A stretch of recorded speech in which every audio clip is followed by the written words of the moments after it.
Hello and welcome to Haunted Montreal's Spooky Story Sessions. I'm your host, Holly Rhiannon, and today I'm going to tell you about Montreal's secret pool.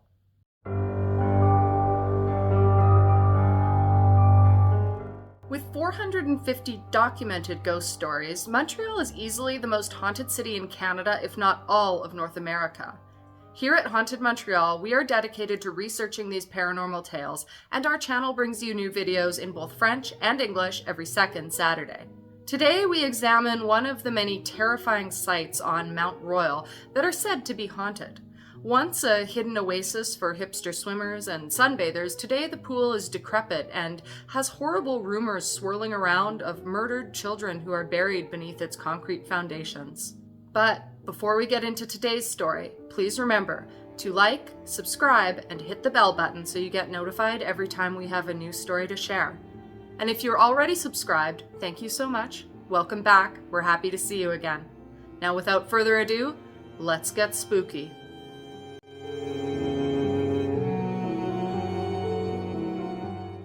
Perched on the slopes of the mountain lies a mysterious and abandoned swimming pool.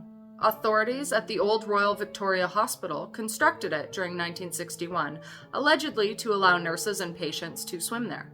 Since its construction, rumors have swirled that it was actually built to conceal murdered children on the site.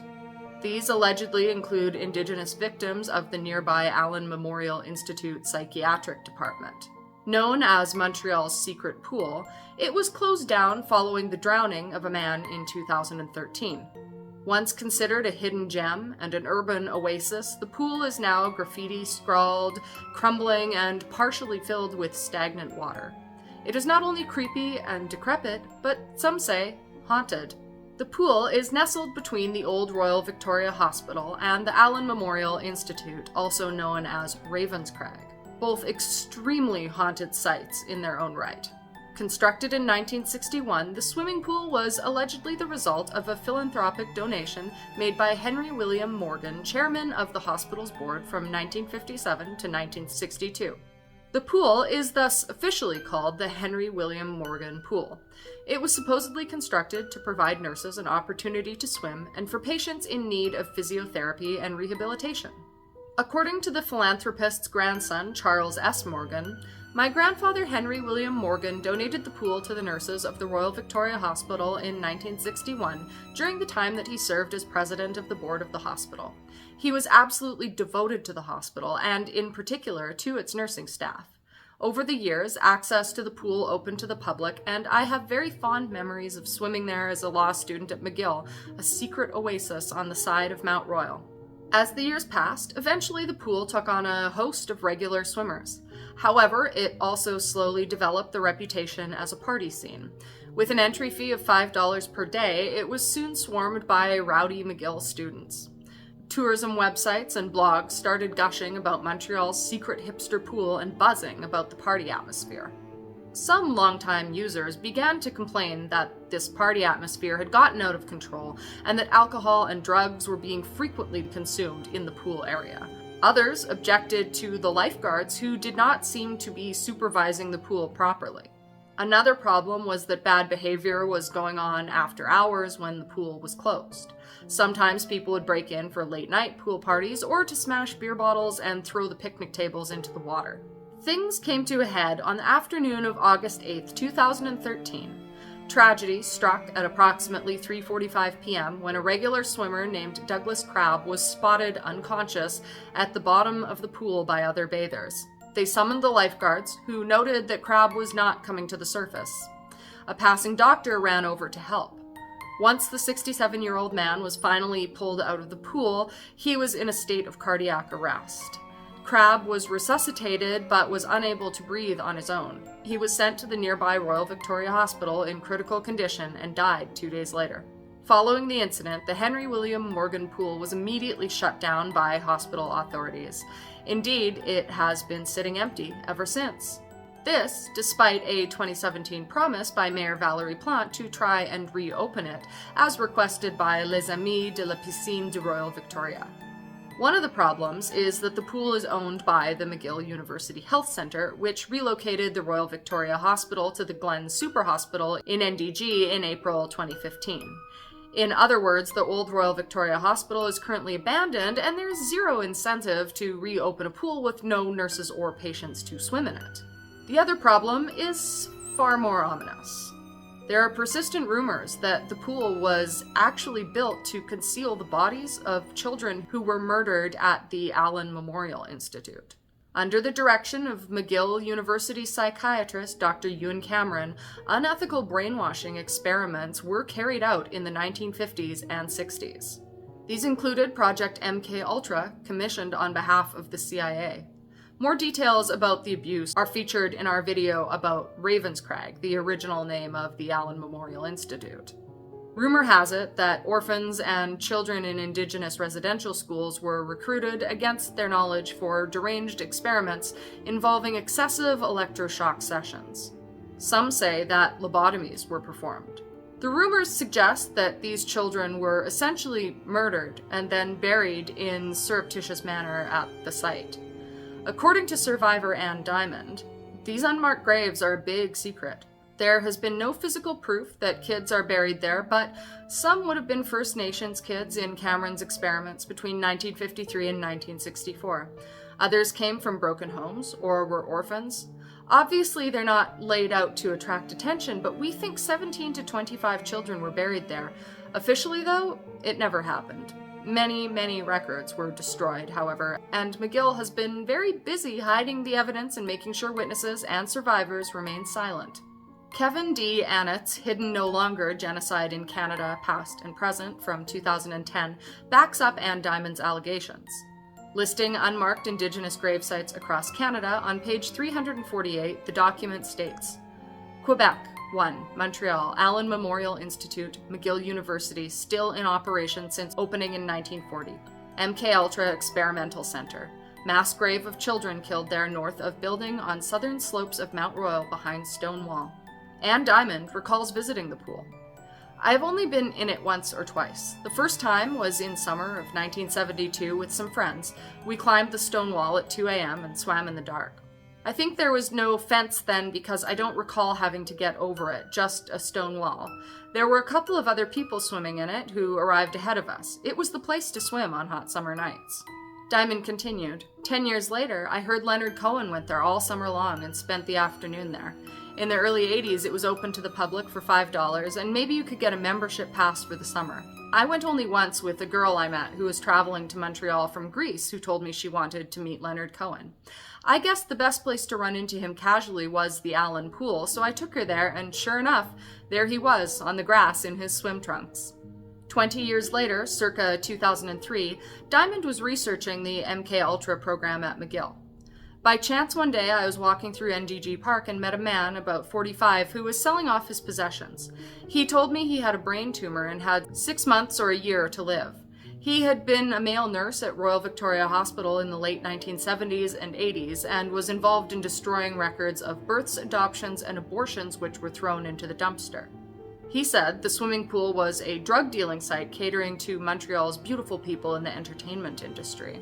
He and other nurses would steal the purest cocaine from the hospital pharmacy and sell it to people around the pool. More recently, Montreal's Office of Public Consultations, or OCPM, launched a citywide conversation on the fate of the old Royal Victoria Hospital and Allen Memorial Institute site, which includes the so-called secret pool. One of the most notable and important contributions came from the Ganyangahaga Kanistansera, or Mohawk mothers. They not only recalled that the Royal Victoria Hospital exists on unceded Mohawk territory, but also delved into the history of the site. They informed the OCPM that a former Mohawk village once existed on the site, and also called out the fact that Indigenous and other children may be buried there. In their final brief, they stated, in addition to archaeological remains, we have been aware of allegations that Indigenous and or non-Indigenous children may be buried in the vicinity of the Henry Louis Morgan Pool and adjacent grounds of the Ravenscrag Gardens of the Allen Memorial Institute. The Henry Louis Morgan Pool was built in 1961 during Dr. Ewan Cameron's unethical psychiatric experimentations on mind control carried out within the Allen Memorial Institute between 1954 and 1963 and funded by the Canadian government and the CIA's MKUltra project. As part of the brief, the Mohawk mothers interviewed 80-year-old Winnipeg resident Lana Ponting, one of the last remaining survivors of the Allen Memorial Institute. The Mohawk mothers noted that Lana Ponting stressed 3 points. 1. That Indigenous peoples were victims of these experiments, as she remembers seeing at least one Indigenous individual receiving intense shock treatment in the Allen Memorial Institute during her stay in April 1958. 2. That underage children were victims of these experiments, as Lana Ponting witnessed many minor individuals in the building, and she herself was 16 years old at the time. It is also public knowledge that several MKUltra sub-projects included psychiatric experiments on unwitting children.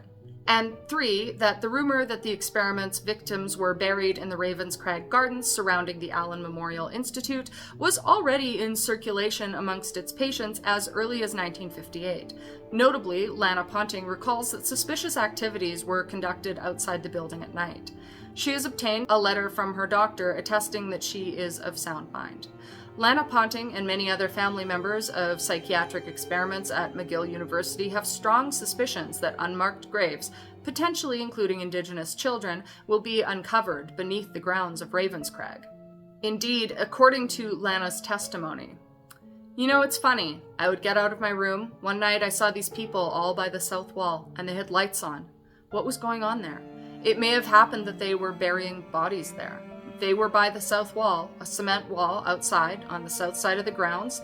Now, over the years, people were hurt by the Allen. I was tortured too, and so were a lot of other people that were in there. There is a swimming pool in the Allen, and it is rumored that it was built to hide the bodies that were buried. I'm convinced that there are bodies buried on that property." When pressed about whether or not there were children at the Allen Memorial Institute, Lana Ponting replied, "Oh yes, I saw underage people. I saw kids that were possibly around 8 to 10 years old, and then there were other younger ones as well." She concluded her interview by discussing the many rumors surrounding the Henry William Morgan Pool. Yes, that was the rumor that was going around the Allen at the time that they built the swimming pool, because they wanted to hide what was around the area. It's a terrifying thing to have to remember all of this, and also the government knew what was going on because a lot of people complained, and they did nothing. With such shocking history unfolding, we should mention that our founder, Donovan King, also gave his own presentation to the OCPM. Over the years, Haunted Montreal has received several communications about the secret pool on the mountain. Most of them describe haunted or paranormal activity within the vicinity. For example, in June 2017, a client contacted Haunted Montreal who had visited the decrepit pool. She said, "Out of curiosity, I visited Montreal's secret pool today. It is abandoned and filled with about a foot of stagnant water. While I was taking photos of it, I heard a sort of splash in the water, and when I looked down into the pool, I swear I could see a decaying hand coming out of the water." The woman was so startled that she dropped her camera and was unable to take a photo of the wretched hand before it submerged once again in the murky waters. In another case, a man reported in 2020 that he had a paranormal experience at the site of the old pool. He recalled stretching out by the crumbling poolside to catch some rays and a short nap. As he dozed off, he started to have deranged nightmares. In his troubled dreams, he could hear the voices of children calling out to him, asking him for help. He visualized them underneath the pool, trying to get his attention. The man woke up in cold sweat and immediately reported his experience to Haunted Montreal. In conclusion, the Henry William Morgan Pool is a contested site, to say the least. Was it merely constructed to allow nurses to swim and for patients to rehabilitate, or does it hide a much darker secret? Could it be that the concrete foundations of the secret pool were actually built to conceal the bodies of children murdered in deranged experiments at the Allen Memorial Institute? Until a full forensic investigation is launched, the secret pool on the mountain will remain one of Montreal's most notorious and unexplained sites. Are you a Montreal resident or perhaps a tourist who has had a strange experience at or near Montreal's secret pool? Do you know more about the history of what's going on here? As always, we want to hear your thoughts. Thank you so much for stopping by. If it's your first video, we do hope you'll stick around for the next one. We put out new videos in both French and English every second Saturday. If you'd like to learn more about the organization founded by the talented Donovan King, it's all listed in the description down below, along with links to purchase tickets to in-person haunted storytelling tours. Remember to like, subscribe, and leave a comment. We'll have a new video out in a couple weeks, but until then, stay spooky.